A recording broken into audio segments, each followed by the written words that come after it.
My father was dying, and in the final hours before he slipped away, he told me something that rewrote my entire understanding of who he was. He grabbed my hand with surprising strength for someone so close to the end, his eyes suddenly alert despite the morphine drip, and whispered, "I need you to know. I saw something I shouldn't have. I was there when it happened, and I never told anyone." Then he closed his eyes, exhausted, leaving me with a confession that would haunt me forever. I remember thinking in that moment that it was the medication talking, that dying brains sometimes hallucinate or confuse memories. But the way he said it, with such weight, such desperate urgency, made me know he was telling the truth. My father, the man who'd raised me to value honesty above all else, had carried this secret for decades. He died 3 hours later, and I didn't have time to ask him what he meant. I didn't have time to demand answers, to understand, to process. One moment he was there, lucid and desperate to unburden himself, and the next he was gone. And I was left alone with a cryptic confession and no way to complete the puzzle. The funeral came and went. I delivered a eulogy about his integrity, his kindness, his unwavering moral compass. My voice wavered only once, and I wonder now if anyone noticed. They probably thought it was just grief. It wasn't. It was guilt. Guilt for a man who'd taught me to do the right thing while harboring a terrible secret himself. Before we continue, we would like to thank all of you who support us by subscribing, liking, and sharing our content. The only appreciation we ask of you is that you subscribe, like, and share this video if you are not yet one of our subscribers. Thank you. I spent weeks combing through his papers, his journals, his old photographs. My mother had already passed 5 years earlier, so there was no one to help me decode this mystery. I found old newspaper clippings, some dating back to the 1980s with various crimes circled in red pen. There were notes in the margins, dates, names, cryptic phrases. My father had been systematically researching something, but I didn't know what. Then I found the journal, hidden in the back of an old filing cabinet in his study, tucked behind decades of tax returns and insurance documents, was a leather-bound journal with the year 1987 on the cover. My hands shook as I opened it. I wasn't sure if I was ready to know what my father had witnessed, what he'd kept silent about for so long.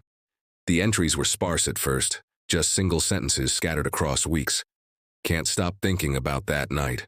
What if someone finds out? They'll know it was me.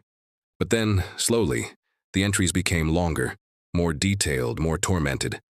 My father had been a witness to a hit and run. A young woman, barely 20, had been struck by a car driven by the son of a prominent businessman. She was left dying on the side of the road. And my father, coming home late from a shift at the hospital where he worked, had seen the whole thing. The victim, Sarah Chen, had died at the hospital where my father worked. My father had held her hand as she faded, never knowing that he could have identified the killer. He'd stayed silent because he was terrified. The hit and run happened in our small town, where power and money flowed through the same channels. The businessman's son had connections, and my father was just a nurse with a young family to protect. I found the old court records online. The case was officially unsolved. Sarah Chen's family had never gotten justice. Her parents, now long dead themselves, had spent decades wondering what happened to their daughter. And my father had known. He'd carried that knowledge like a stone in his chest for 37 years. I called the detective who'd worked the case, now retired and living 3 states away. When I told him my father's secret, there was a long silence on the other end of the line. "Your father," he finally said, "was a coward, but so was half this town." The case had been quietly closed after 6 months of investigation. The businessman had made phone calls. Evidence had gone missing. Witnesses had suddenly become unavailable. It was a rigged game from the start, but none of that excused my father's silence. None of that made it okay. The businessman's son, I discovered through more research, had never faced consequences. He'd moved away, changed his name, built a life in another state. He'd probably told himself that it was an accident, that he'd panicked, that everyone would have done the same. He'd probably convinced himself that the past was behind him. I wondered if he ever thought about Sarah Chen. I wondered if he knew her name, if he'd heard about her dreams, her family, her life that was stolen in a single moment of reckless driving. I made a decision that my father never could. I contacted Sarah Chen's younger brother, who'd also survived to adulthood, carrying his own grief and unanswered questions. When I told him what I'd discovered, when I gave him the name of the driver and the details of that night, He wept. Not out of joy. Justice, when it comes so late, rarely feels like joy. But out of something else. Acknowledgement. Closure. The knowledge that his sister's death hadn't been completely forgotten. The story didn't end there. It started there. What followed was a strange, complicated journey through a justice system designed to protect people like my father's silence had protected, and people like the businessman's son who'd never had to answer for their crime. The evidence was old, too old to prosecute in most cases.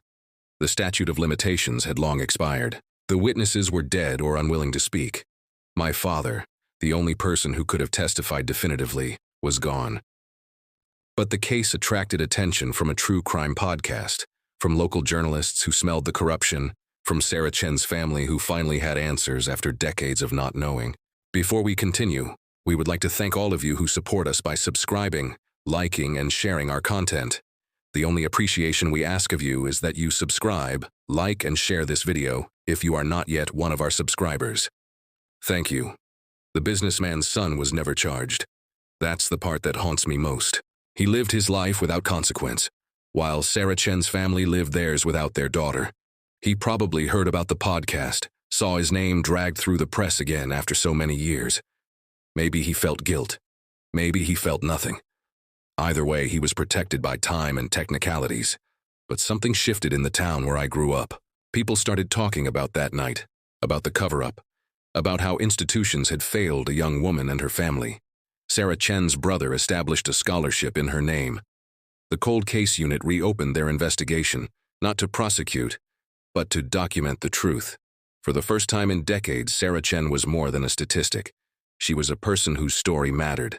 And I had to reckon with who my father was, not the heroic figure I'd built in my mind, but a complicated, frightened man who'd made a terrible choice. I read his journal entries over and over, trying to understand him. And I think I do now. He wasn't evil. He was human. He was afraid. He was in a system that punished whistleblowers and protected the powerful. He told himself that it wouldn't matter, that no one would believe him, that his silence was a form of survival. But understanding him doesn't mean accepting what he did. And that's the part I've had to sit with. The realization that the people we love are not simple. They're not purely good or purely bad. They're capable of both tremendous kindness and tremendous failure. My father had raised me with values he couldn't live by himself. He'd preached honesty while harboring a lie so profound it poisoned his entire life. I found myself angry at him in a way I'd never expected. Not in a way that faded with time, but in a way that deepened as I learned more. Angry that he'd waited until he was dying to confess. Angry that he'd chosen his own comfort over justice. And angry that Sarah Chen's family had to wait for a stranger, me, to finally give them answers. But I also found myself grieving for him. Grieving for the man consumed by guilt, who'd spent decades carrying this weight. I found letters he'd started to write to Sarah Chen's parents, letters he'd never sent. I found evidence of anonymous donations he'd made to victim advocacy organizations. On some level, my father had been trying to atone in the only ways he could without risking everything. None of that makes what he did okay, but it complicates the picture. It makes him human in ways that are harder to digest than either pure condemnation or pure forgiveness. I've come to understand that my father's greatest failing wasn't just his silence, it was his cowardice, masquerading as prudence. He told himself he was protecting his family, but what he was really protecting was his own comfort, his own standing in the community. And in doing so, he failed not just Sarah Chen but himself. He failed to be the man he claimed to be. Looking back now, I see that his deathbed confession wasn't absolution. It was a final, desperate attempt to unburden himself before facing whatever came next. And while part of me wanted to rage at him for not doing this sooner, another part of me understood. He was terrified. He'd carried this secret so long that it had become part of his identity, and admitting it meant admitting that everything he'd built his life on was a lie. I don't have answers to all the questions his confession raised. I don't have justice for Sarah Chen, not in the way justice should work. But I have truth, and sometimes in a world built on lies and silence, truth is the closest thing to redemption we can offer. If you're watching this, and you know something you've been too afraid to say, know this. The cost of silence is higher than any risk you think you're taking. The weight of what you carry, the way it poisons your life and the lives of those around you, is not worth the protection of staying quiet. My father learned that too late. Don't let that be you.